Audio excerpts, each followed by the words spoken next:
الدولية للوز. أهلا ومرحبا بكم. اليوم احتفالية أكتوبر ينظمها الشاعر القدير جابر بسيوني. أهلا وسهلا بحضرتك. اهلا بيك يا استاذه يوستينا، واهلا ببرنامجك الجميل اللي انا بترقبه. يعني كل سنه وأنت ربنا طيب. يخليك. تسلم. النهارده طبعا لازم نسمع من حضرتك كلمة عن انتصارات حرب أكتوبر المجيدة. بقول ان لولا نصر اكتوبر ما كان وجودنا اليوم.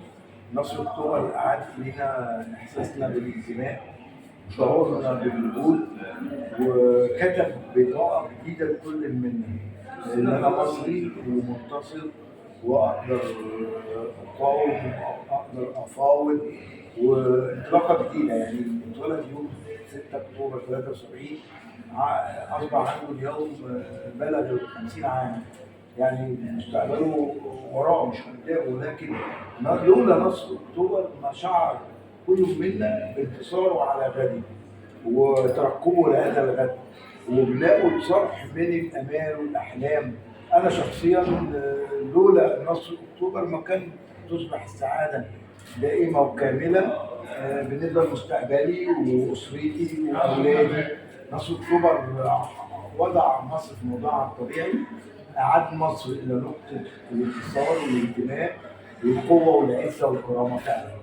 فعلا ستظل مصر دايما في امان واستقرار. رؤيه حضرتك في طوفان الاقصى طبعا وضحايا فلسطين. بقول انها ابتلاء من الله في صالحنا، لانه بيحيي مره اخرى القضيه الفلسطينيه وضعها يعني في مشهد وبؤره الشعور مره اخرى.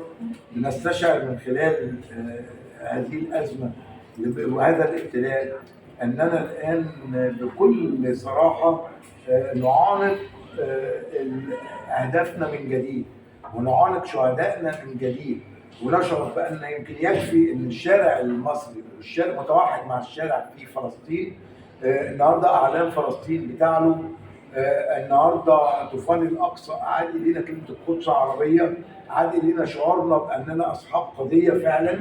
لم تهمل القضيه، اصبحنا في كل مكان كل منا يستطيع ان يضحي بنفسه ويبادر بان يكون مشارك في صنع نصر جديد للوطن العربي من خلال عوده واستعاده فلسطين حره مستقله.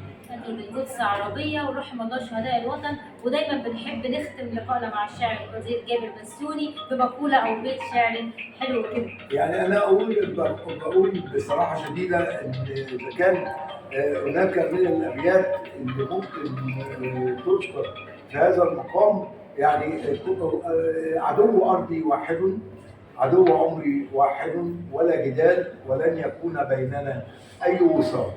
اكيد. شكرا لحضرتك يا فندم، ودايما في مزيد من التقدم والرخاء. شكرا. شكرا استاذ ياسين، وشكرا.